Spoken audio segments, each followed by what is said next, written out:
Hello, everyone. Thank you for being here with me today. I'm Lena Morris. And before I tell you what happened, let me say this. It's the kind of story that changes how you look at the person lying next to you. It started on an ordinary Saturday.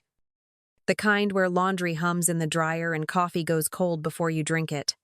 I was in the garage, wiping grease from my hands, when the knock came, 3 sharp raps that didn't sound like a neighbor or a delivery. When I opened the door, the rain was coming down in thin silver lines, and a young officer stood there, hat in his hands, eyes full of something I didn't want to understand. "Ma'am, are you Lena Morris?" he asked, voice steady in that rehearsed way cops have when they're about to ruin someone's life. I nodded. Too polite for my own good. "I'm afraid I have some difficult news," he said. "Your husband, Daniel Morris, was in a fatal car accident about an hour ago." The words hit like cold water poured straight into my lungs. I laughed sharp. Nervous. "Wrong. That's impossible," I said, shaking my head. "No. He's upstairs. He's been sleeping all afternoon. You've got the wrong person." The officer's expression shifted from sympathy to confusion, then to something far more cautious. "Ma'am, would you mind showing me?" he asked, his hand moving subtly toward his weapon. My throat tightened, but I turned and led him up the stairs, each step creaking under the weight of disbelief. When we reached the bedroom, I pointed at the bed. "See?" I said. "He's right there." The officer's voice dropped, sharp as a blade. "Ma'am, please step away from him." I froze, his tone slicing through the air. The light fell across the blankets, and that was when I saw it. The stillness, the waxy skin, the shine that didn't belong to life. He wasn't sleeping. He wasn't even human. That morning had started like most mornings in our house, quiet, heavy, and colder than the Oregon rain outside. Daniel sat at the kitchen table scrolling through his phone, his coffee untouched, the blue light washing the warmth off his face. I poured myself a cup and said, "Morning," and he muttered something that sounded like a sigh disguised as a word. The hum of the refrigerator filled the silence between us, louder than any argument could have been. When I asked what he was reading, he said, "Work emails," without looking up. But his thumb kept moving in that slow, guilty rhythm that wasn't work at all. I'd stopped asking months ago. Stopped trying to fix what had already cracked. "You seem distant lately," I said, keeping my tone light. And he answered, "You always think too much." "Lena." The words landed soft but cut deep, the kind that bruise later. At school, I graded essays about honesty and trust. Ironic themes for someone married to a man who couldn't tell the truth about where he spent his afternoons. The staff room chatter blurred into white noise while I stared at my phone, pretending not to care that his last message was from 2 days ago. My students laughed in the hallway, their voices a reminder that other people's lives still moved forward. Mine felt paused. When I came home, Daniel was already in bed with the lights off, claiming a headache. "You should take something for it," I said quietly, standing in the doorway like a stranger in my own house. He turned his back and mumbled, "Just need sleep." I watched him for a long moment, the rise and fall of his shoulders too steady, too practiced, and thought how strange it was to live with someone who had already started disappearing. The officer's footsteps followed me up the stairs, heavy and deliberate, each creak on the wood sounding louder than the last. I kept saying, "You'll see. He's right here," trying to sound calm even as something inside me began to fracture. The bedroom door opened to the familiar scent of his aftershave and the steady shape under the blanket. A stillness I mistook for peace. "See?" I said, forcing a smile that didn't fit my face. but the officer's hand was already on his gun as he said quietly, "Ma'am, step back. Now. Don't crease." The words didn't register at first, just floated in the air between us. I frowned, moving closer, and reached for the lamp on the nightstand. My fingers shaking, the light spilled across the bed, and that's when everything inside me stopped. His skin wasn't skin at all, it was waxy. Too smooth. With a shine that caught the light wrong.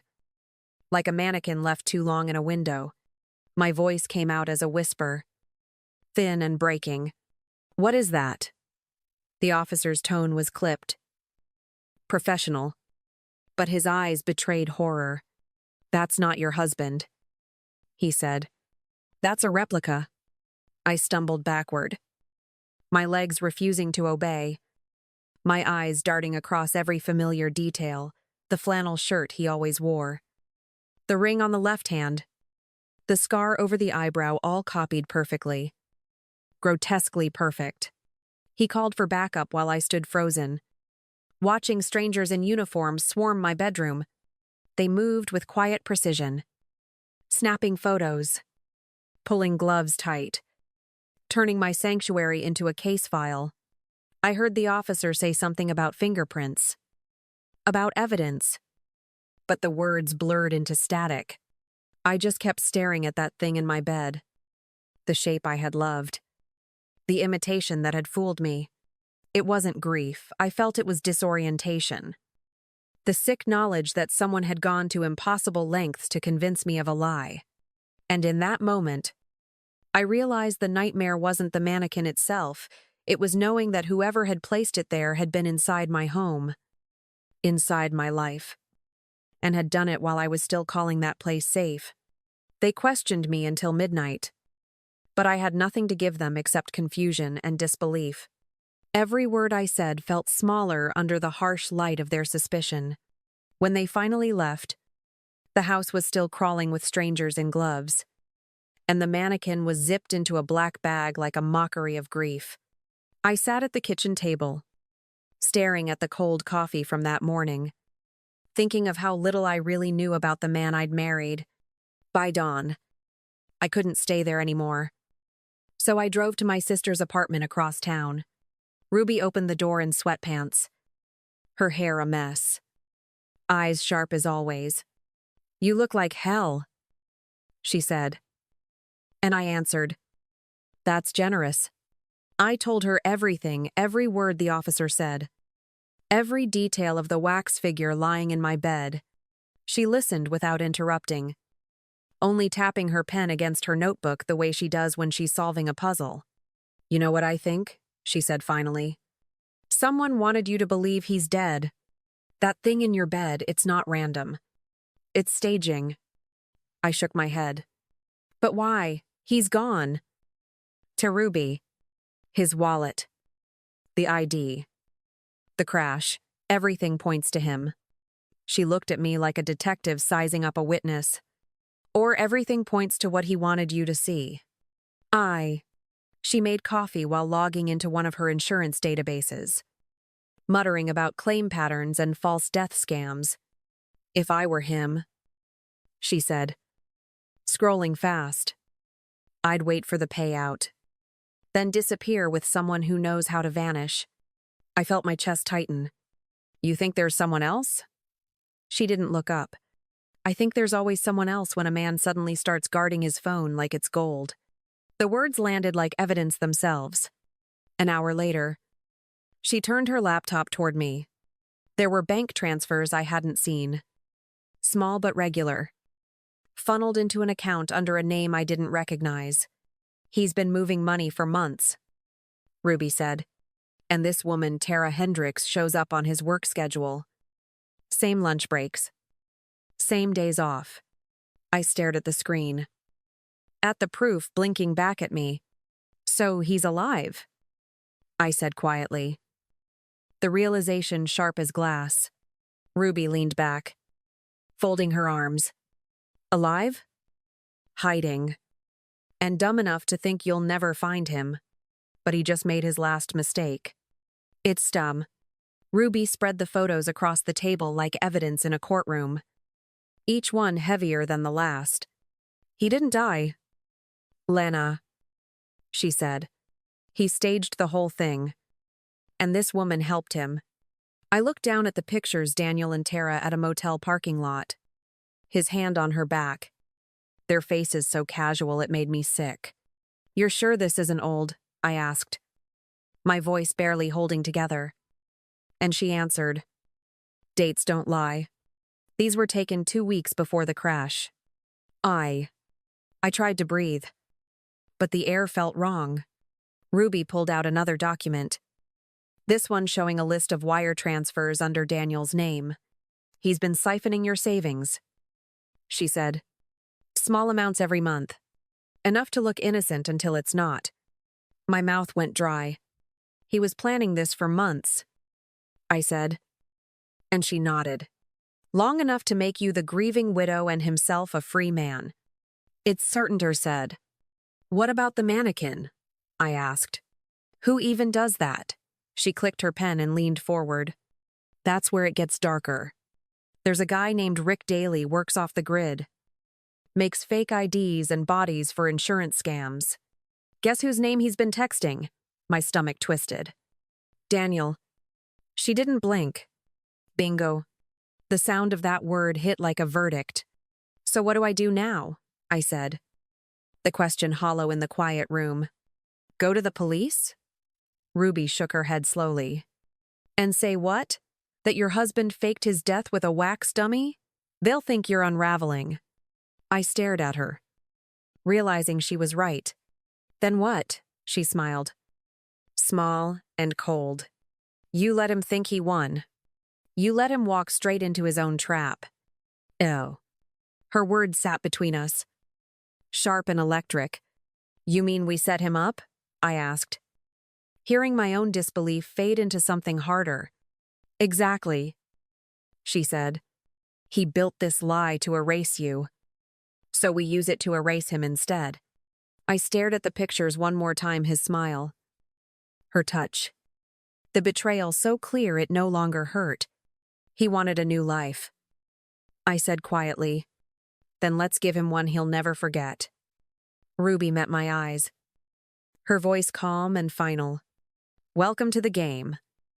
Sister, it's your turn now. Ruby leaned over the table, her tone low and precise. The beauty of his plan is also its weakness, she said.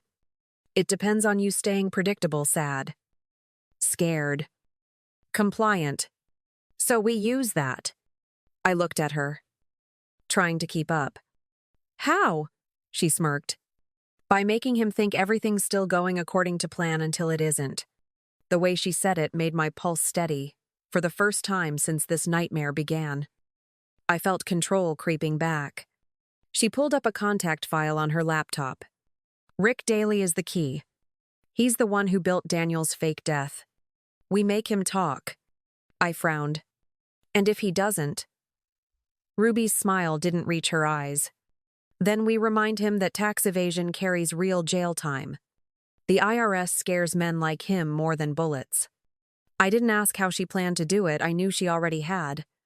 When Ruby set a trap, it always closed clean. We met him at a diner off the highway. The kind of place where people disappear into the smell of burnt coffee. He slid into the booth and whispered, I don't know what you think you're doing. Ruby pushed an envelope across the table. The IRS thinks otherwise, she said. He opened it, saw the fake audit notice, and went pale. What do you want? He muttered. Ruby leaned in. The details. When, where, and how he planned to vanish. The silence that followed was the sound of him surrendering. When we left, the plan was clear. The crash was scheduled for Saturday on a deserted stretch of highway. Ruby handed me a small notepad. Your part's simple, she said. We replace his ending with ours. I looked at her, unsure if she realized how serious she sounded. You're talking about turning the fake death into a real disappearance, I said. and she met my eyes.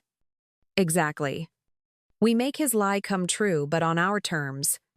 Again. That night, I stood in the basement. The hum of the light above me, steady and cruel. If he wanted to disappear, I whispered to myself, then I'll make sure he does. Each word felt like a promise carved into concrete. I didn't feel fear anymore. Only the quiet precision of purpose. Justice. I realized. Didn't always need witnesses, it just needed perfect timing. Saturday came with the kind of false calm that made everything feel staged. Ruby stood by the car and said, "Once he's on that road, he won't know what's real anymore." I nodded, holding the small vial she'd handed me the night before. "You sure this will work?" She smiled faintly. "It always works on men who think they're the smartest one in the room." Her certainty steadied me more than any plan ever could. Daniel's car left the dealership at noon. Just as we knew it would, he was driving toward the old mountain highway. The same route he'd told everyone he took to visit a sick cousin. Ruby checked her watch.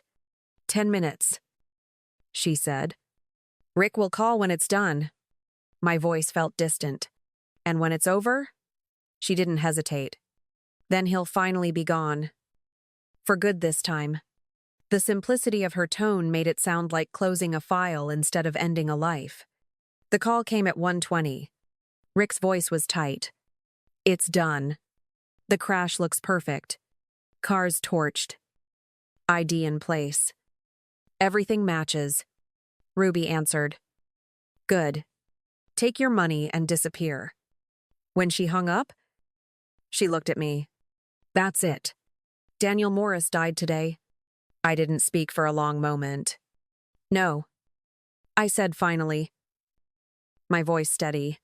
"He just stopped pretending to live." The line between justice and cruelty blurred until they looked the same. That night, the news ran the headline. "Local salesman killed in single vehicle accident." The footage showed a blackened car at the curve of the highway. The kind of image people scroll past before dinner. I sat in the dark, watching it replay, my reflection staring back from the TV screen. Ruby poured 2 glasses of wine and said, "To poetic endings." I raised mine without smiling. "To finally seeing him for who he is." At the funeral, Tara cried so convincingly that even the pastor thanked her for her compassion. I stood beside her. My face, a mask of mourning that mirrored hers perfectly. "He was a good man," she whispered. And I said, "He was something." "All right." As the casket lowered into the ground, I felt nothing except the quiet certainty that somewhere far from that cemetery, Daniel was waking up to a new kind of hell. He woke up in the basement hours later. The air thick and silent. I watched from the monitor upstairs as he blinked against the dim light.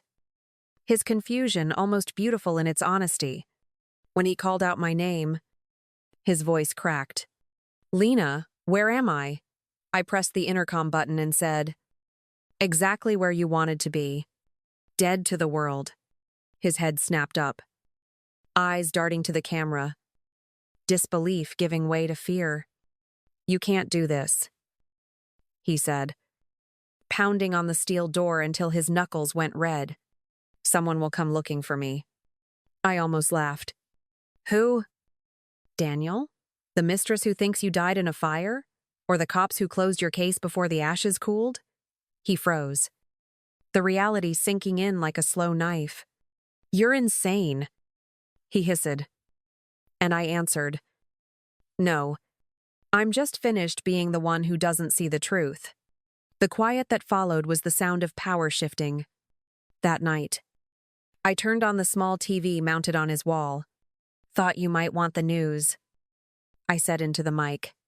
The anchor's voice filled the room, reporting Tara's meltdown on live television. Her tears falling as she denied knowing anything about financial fraud. "Looks like your partner in crime is having a rough week," I told him. Apparently, her offshore accounts weren't as secret as she thought. He stared at the screen, his lips trembling. "What did you do?" he whispered. I smiled even though he couldn't see it. Nothing she didn't do to herself. Would I? Ruby had arranged it perfectly. Two actors posing as federal agents had walked into Tara's workplace, waving fake subpoenas. Panic made her reckless. And within hours, the real authorities caught her moving stolen funds. Now her mugshot was everywhere. And Daniel watched every second of her downfall from the room where his lies had led him. "She's gone," I said softly, my voice echoing through the intercom. "And you made sure she'd take the fall first." He covered his face with his hands, the sound of his breathing uneven, broken. I let the silence stretch before I spoke again. "You wanted freedom. Daniel, this is it. No one's coming for you, and no one's left to save you. Congratulations, you finally disappeared. I have today."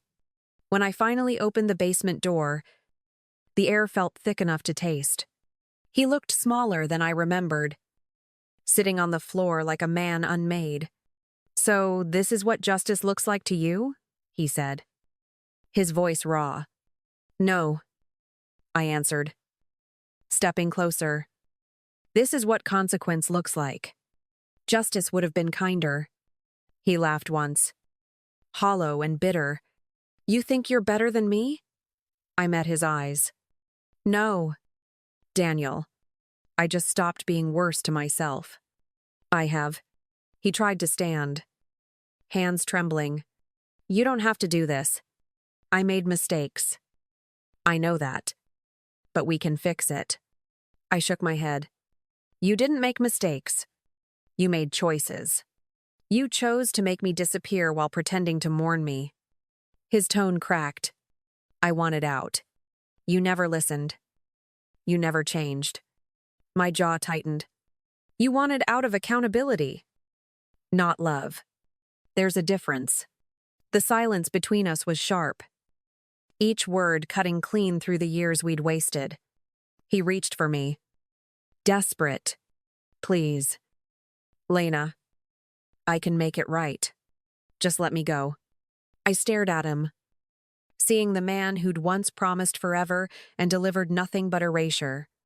"You can go," I said quietly. "But not as Daniel Morris. That man's already buried." His breathing hitched. "What do you mean?" I handed him a small envelope with a new ID and a bus ticket inside. "A second chance if you can call living invisible a chance." He stared at it, then at me. "And if I don't take it?" I met his gaze, calm and cold. "Then you stay here. And this becomes your world. Don't." He sank to his knees, holding the envelope like it might burn through his skin. "Why are you doing this?" he asked. I took a step back, watching the last flicker of arrogance fade from his face. "Because divorce was too civilized for what you did," I said. "You didn't want to leave me, you wanted to erase me. I'm just returning the favor." As I turned to leave, he whispered, "You'll regret this." I paused at the doorway, the light framing the distance between us. "No, Daniel," I said. "You will?" In 22, years passed quietly, the kind of silence that no longer hurt. I sold the house, kept the job, and built something that felt like peace out of the wreckage he'd left behind. When the insurance finally settled, I donated half to the literacy program at my school. The rest went into a fund for Emma. "You really moved on," Ruby said one evening over dinner. And I smiled. Moving on isn't the same as forgiving. It's just remembering without bleeding. It's Daniel's name faded from every record. Just like he wanted. Rumors said a man matching his description worked at a gas station in Idaho. The kind of life where no one asked questions. I never went looking. I didn't need to. One morning, an unmarked envelope arrived with no return address. Inside was a photo of Emma at her college graduation. "He's still watching," Ruby said. But I shook my head. "No, He's just reminding me he exists. That's not the same thing. 2 months later, at Emma's ceremony, I saw him across the crowd. Older. Smaller. Just a shadow holding a camera he didn't raise. For a moment, our eyes met. No hate. No fear. Just the kind of understanding that ends something for good. "You're not going to say anything," Ruby whispered beside me. And I answered, "There's nothing left to say," as he turned to leave. Disappearing into the sea of people, I felt the strange mercy of letting a ghost go. That night, I sat alone with the lights off, listening to the house breathe. "Justice isn't loud," I said softly. "Not to anyone. Not even to myself. It's quiet. It's the sound of no one calling your name anymore. And in that quiet, I finally understood what freedom really meant. It wasn't revenge. It was absence. If you've stayed with me until the end, thank you for listening." Stories like this remind us that strength isn't always about revenge, it's about survival. If you believe in second chances and justice on your own terms, subscribe and share your thoughts below. I'll be waiting to read them.